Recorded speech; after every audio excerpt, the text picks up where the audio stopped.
Today, Tom and Karen take up episode 4, Honeymoon States.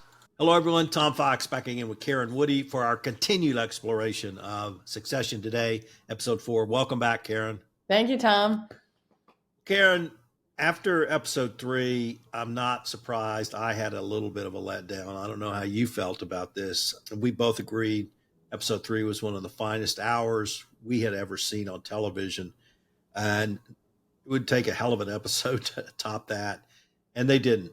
But the more I thought about it, that's probably the way it would happen in real life. That if you had a traumatic event here, the death of their father, Logan Roy, you would grieve, you would be full of emotions. And there was a lot of emotions going on here. So can we just start with Shiv? Wow, this episode, there's a lot happening for Shiv. I feel like we see finally her vulnerability with the obvious, even before the credits, we learn that she's pregnant. And I'm sure there's a lot of wild speculating about backdating that to making sure maybe this is Tom's baby, I assume. But even that is a vulnerable state of affairs, and she's not used to that. And then they actually even wrote in that she falls, a trip, stumble toward the end of the episode. To me, it was almost over the top of she's the one that's also not of the 3 kids, it's sort of not going forward in a leadership role after I'm sure we'll talk about the scrawl that creates a lot of mixed feelings on the codicil, whatever we're going to call that extra paper from Logan. But so in all of that, it seems like in every scene, Shiv either is boxed out or is shown to have some vulnerability or just not getting a fair shake in certain situations. So I thought this episode was in some ways a lot about that. And I thought that was hard to see. I read somewhere it said she was the youngest. I always assumed she was the middle. I did too. Everyone always assumes Roman's the youngest, I thought. Yeah. He acted the most immature. Anyway, after we find out about that call where Shiv is told, or we find out, and this is not, oh, this just happened. This is 20 weeks in. So she's known for a while, and she's not shared that with her still husband, apparently anyone other than her OBG. But the opening scene at the apartment, Marcia reappears. I know it. And she just commands the set. First of all, as much as I thought the last episode would have made a great theatrical performance, I thought this one was even more so because it was all within the confines of the apartment, 2 floors of the apartment. And I could easily see a very innovative director creating that on the stage, and it would have been just fabulous. But Marcia's there, and she's still married to Logan, and she is going to get her pound of dollars. I don't think flesh. I think she sees it. And then, so we start with Connor. I guess we have to start with Connor and the sale of the condo. I have hand shook on a lot of contracts, but I have never spit in my hand. No, I actually thought that was an outlier. I don't think either one of those characters maybe that to me seemed, again, one of the points in the episode when I thought they just aren't living up to the last week. And also, I don't think Marcia would ever spit unless that was so out of the blue. I appreciate what they're trying to do with her being a heavy negotiator. There's a lot of speculation if that's even within the ballpark of what that apartment or townhouse would fetch, and she just throws that out there. But yeah, the spit handshake, that was out of the blue, I thought. So I'm going to get to Stewie for a lot of reasons a little bit later. But Stewie and Marcia, to me, had one thing in common, which was they were playing chess where the Logan kids were playing checkers. And Connor got completely outplayed by Marcia in that scene. She outacted him. She out-adulted him. She out-negotiated him. Really was like he was just a little boy asking for something from her. And she played it for all it was worth. And I don't know how much of that's going to be taxed, but 63 million, even with taxes, is a nice little sum. Exactly. We didn't even say, is it even in her name? There were so many questions that I'm like, she just sold. That just seems so, But I think that almost played into how naive your Connor is. Like everything about that, you wouldn't. Even Kendall wouldn't have done that. No one would have done that. I think, but for Connor, I think, and that's me. So then we have the kids get together and they begin an internal negotiation of how they're going to play. The three adults, or the three officers, if you want to call them that, of Waco Rose Star get together and to go look at China in the kitchen and begin that negotiation. So we have two groups negotiating for who will be each group's potential candidate to be the CEO. And there were just some great zingers. And some of those things I thought were pretty hard to say and pretty hard to hear. Yeah. Particularly if you're going to have to work with that person. Now, we both worked in big law firms, and I've heard a lot of ugly things in big law firms. The ugliest things I've ever heard in law firms were in compensation committee meetings when I was on the management committee. And it was brutal in those meetings. But they were just some great zingers about Carl, and you were great 30 years ago. Right. With Cable. That was one of my lines I picked up because that was fantastic. And it dovetails with what I was saying last episode, the one before, about even Mattson and how there's this sort of new sort of tech speak that seems very like everyone's kind of been in yoga and they're saying like, bro, no, I hear you, but they're saying really cutting things. This was like the slightly older generation's version of that, of trying to say nice things or packaged like it's nice, but it is so, you're right, it's cutting, it's to the bone on what they're actually saying. So Mattson did not make an appearance in this episode, literally. Well, what did you think? And I guess I should have said Mattson's also playing chess. Yeah. I think. But what did you think about the call with Oscar?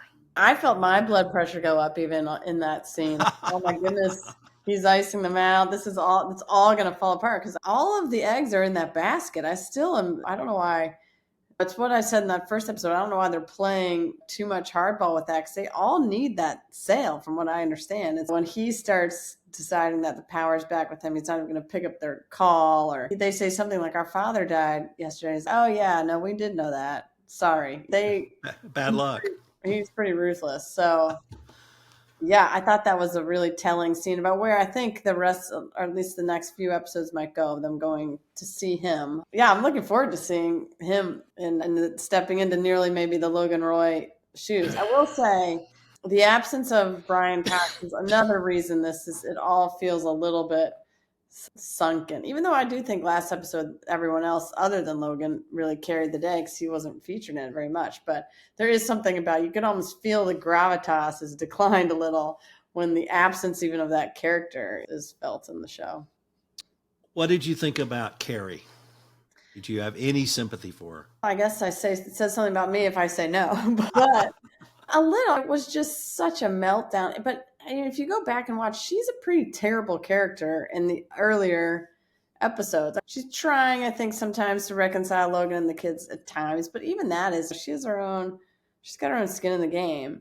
And it was such a meltdown. It was hard to watch. It was really cringy. And so you did feel for her, but it did feel a little karmic in some sense because she really wielded a lot of that power when she had it. And how quickly the crown passes to the original, I guess, matriarch, or not even matriarch. She was just Logan's most recent actual life. I've actually had to do that a couple of times as a lawyer. Tell the paramour, you got that in writing?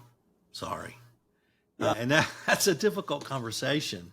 But Carrie showed really a depth of emotion we had certainly not seen before. And I thought it was one of the greatest TV humiliations I had seen.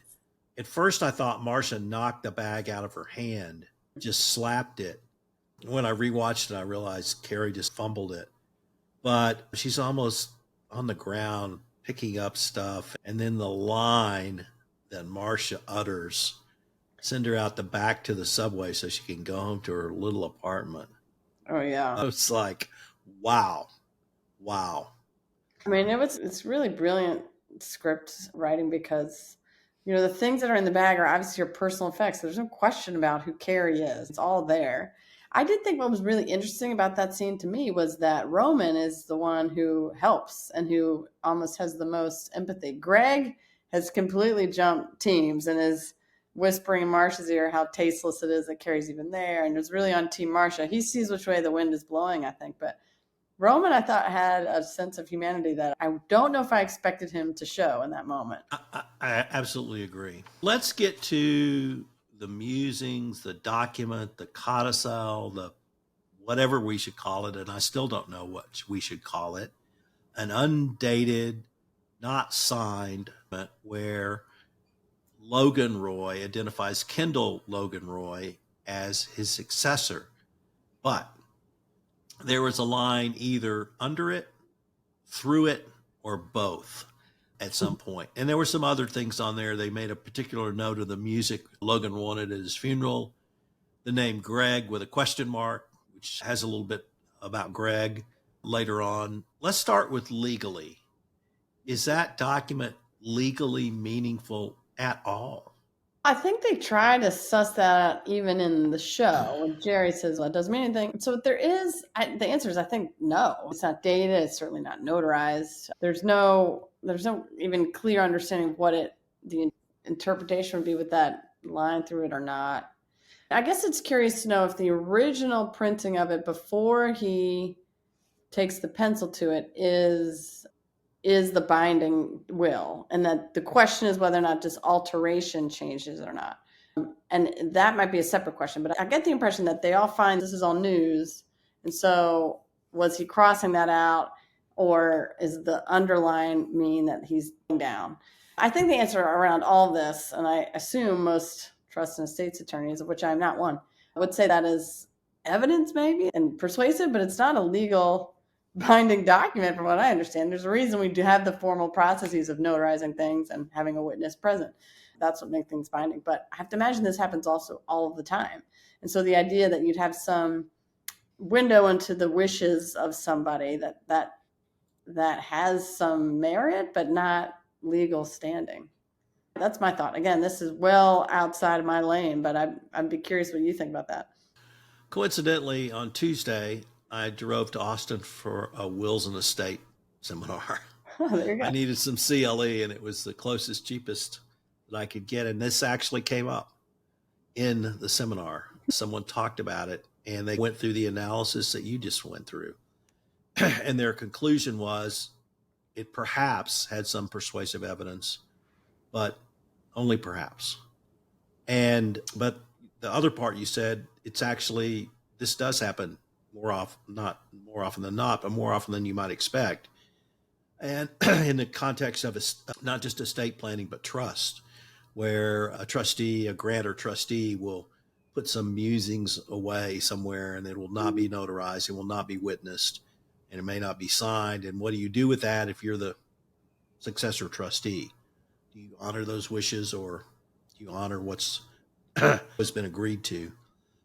So the banter around whether they should destroy it, I thought was interesting. I think it probably would have been illegal to destroy it, even if it had no legal standing. But once they bring Jerry in on it, that ends, I think, any chance it will be destroyed. And I think they also made the right decision to bring the kids in and show them. And so this leads to perhaps Kendall's ugliest line of the entire oeuvre of Succession, even more than when he killed that kid, or I suppose we should say engaged in manslaughter. And this is a PG podcast by design, so it's sure the F didn't say Shiv.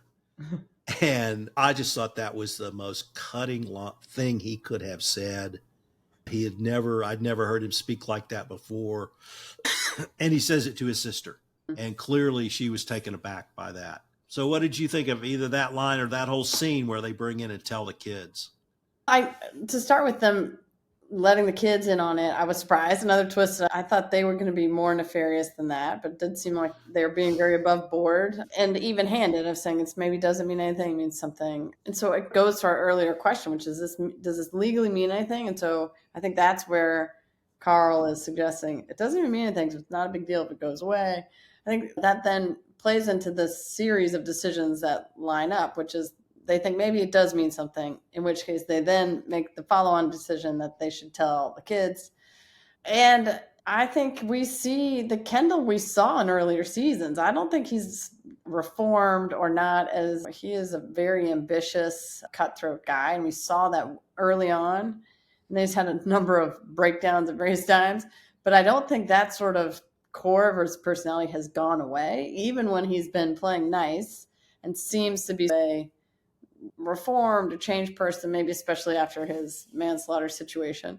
I think that's still in there. And he's Logan's son. And that's what I feel like a lot of the commentary said, especially after what he does at the end of the episode, where he's go hard and basically bury my dad with in an unnamed grave or unmarked grave kind of idea. And it justifies it by almost saying that's what Logan would do. I was sad about it, but I wasn't surprised. Because again, it goes back to the earlier thing, like Shiv just got destroyed in this episode. I really felt like I saw the closest thing to the little boy Kendall that I had ever seen. He had finally gotten his dad's approval. He wanted it all his life. His dad had never given it to him, and he had finally gotten it. Even more than being the CEO of Waystar Royco, he had his dad's approval. And once again, the acting in that scene I thought was great. Then the two brothers have a negotiation to become co-CEOs, and they freeze Shiv out. And what was not clear to me when I watched it was, did she know she had no play because she was pregnant? I thought that too, but when that comes out. And another thought I hadn't had until we were just discussing this here is that this changes so much of last week's episode, which is the day before. If she's known at first call, she's had an amnio, like she's been in the doctor's office a bunch of times.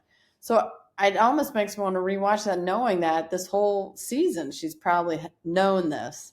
I thought the same thing. She's not going in too hard. That's going to be a really interesting way that they handle that, I think, going forward. But yeah, maybe she's shifting her thoughts about her future, at least in the short term, or maybe even long term. Yeah. Especially vis-a-vis Tom, that scene with Tom on the stairs where she's almost a little vulnerable and then just gets up and walks away. All those scenes are really powerful. Let's talk about Tommy the Toad, because he's full toad in this one. He has backed the wrong horse, because that horse is dead, and that horse was Logan Roy. And now he's sucking up to whoever he can.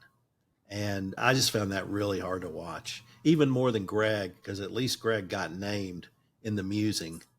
But they pretty quickly dismissed Greg as having any leadership role. But I thought Tom was just as pathetic a human being as I have seen. Yeah, fishing for information from everyone, and Here to serve. Yeah, exactly. Here to serve. Yeah. I want to talk a little bit about the Stewie Kendall scene, because that for me was the signal scene of this episode, saying once again more about me than anyone else. So Kendall needs Stewie to back him to become CEO because the kids don't have enough votes. And after they trade a couple of barbs, Stewie says, "What's in it for me?" And Kendall says, "How about helping a buddy out the day after his dad died?" And I thought, I'd never heard Kendall talk like that. I think they were roommates in college. And I was thinking about, I had two roommates, or I had one guy I grew up with and one guy who was a roommate. Maybe so I'd only have two people in my life that I would say that to in that situation. And I felt that he felt he was that close to Stewie that he could say that, given everything that had happened over the first three seasons, including Stewie having his pubic hairs singed from backing Kendall one other time. And Stewie does say, "What's in it for me?" There's never an answer to that question, but it was clear to me Stewie was playing chess, and Kendall wanted to make one move, which was to become CEO, and Stewie realized, this is in my interest to do this. And he did it. And I thought that was just brilliant. But the ask Kendall made, that really impacted me, because, like I said, there's only two guys that I would say that to. And they're both friends. One was a friend 60 years ago, and one's a friend from 40 years ago. So I think they are really close. and they had some bond, and I don't mean they ran over some munchling. I think they were college roommates or something together. But he's got a play coming, and Oh I yeah. can't wait to see it. So, your thoughts on that scene? Yeah, it's funny. I appreciate that, but to me, that also seemed like maybe a moment of weakness for Kendall. One, as you say, maybe that it was a moment of acknowledging a longstanding relationship that should matter.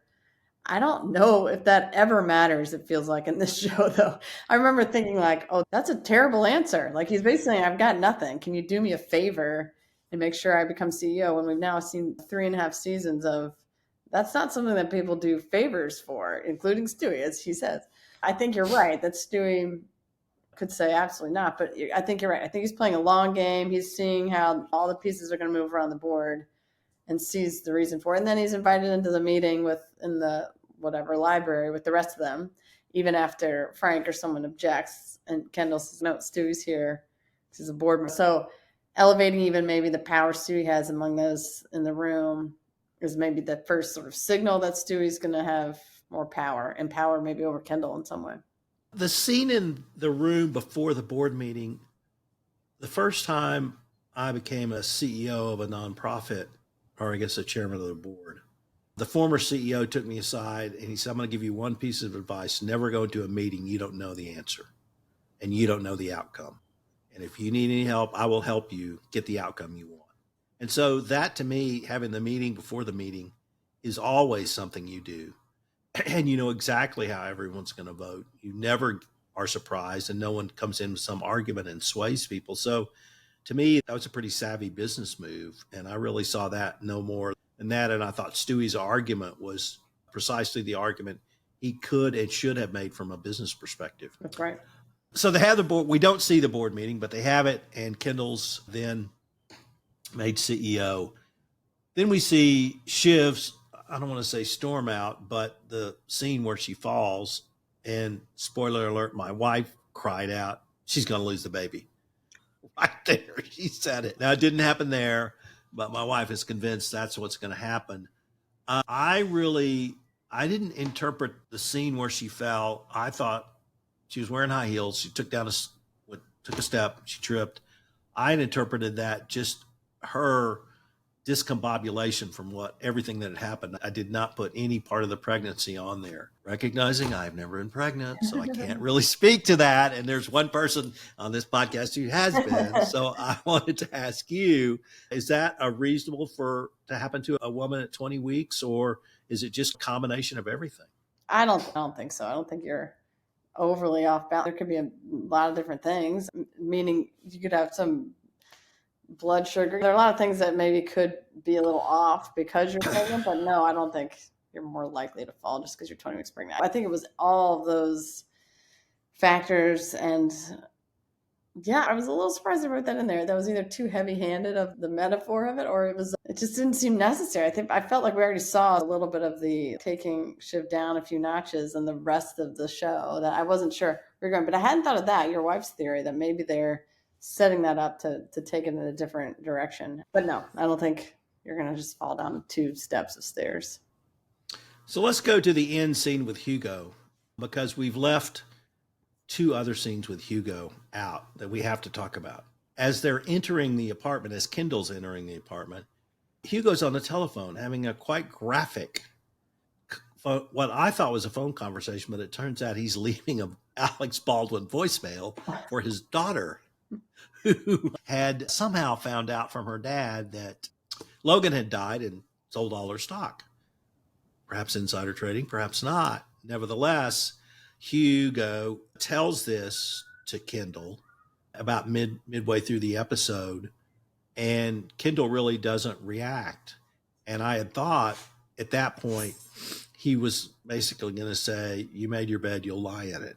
But he gets to the end. Now, why don't you pick it up with Kendall and Hugo at the end? And what, did he really blackmail him? No, it's how Kendall operates. It's how he does business. Listen, especially because earlier in the episode when Hugo confesses this to Kendall and is asking for help, Kendall just turns around and is like, I got nothing, that's on you. He really just said, sorry to hear that. And then, yeah, a little bit of blackmail. There's pressure applied. He's turning the screws thing because otherwise we could make this really hard. Again, I don't know how he's going to solve that either. I don't know. Maybe he said he could make that more public, or he could certainly mess with Hugo's job with that fact and maybe that potential problem coming out. So, but it certainly was a lot of pressure applied, saying, "I know where your vulnerabilities are, where there's a pressure point for you." So, yeah, I have a question for you about something you just said, which is would this not be insider trading? I can't see how it's not, Okay. because it was inside information that Hugo called his daughter from the plane, gave her the information before it was made public. She acted on that information, made a lot of money because it was before the stock price tanked. So I just don't see how it can't be. Yeah, I thought that's definitely what they were teeing up, that it's material. And we now, in theory, at the end of last episode or two, we saw that there was this screenshot that Roman shows of how much she's worth. We actually see the materiality, if it can be measured in the stock price, for sure. So yeah, I think it absolutely is. I don't know how you're getting around that. So yeah, I think she's in a bit of trouble, especially because I assume she's not regularly trading in this. There's no sort of good immunization she would have on an insider trading case there. But yeah, so I think Kendall's taking advantage of that. I have to say, this podcast has been quite cathartic for me. I am not nearly as down as I was when I watched it. There was a lot going on. And I think we're going to look back at this episode and say, aha, that's where they took it. It all started here. I did love it. I can't wait to see episode 5. Can't wait to do another pod with you. So thanks again. Thanks again, Tom. This was great. This is Tom Fox. Thanks so much for listening to this episode of The Woody Report. If you've enjoyed this episode, I hope you will subscribe, rate, and review this podcast wherever great podcasts are listened to. I hope you'll join Karen and I again next week, where we take up episode 5 of Succession.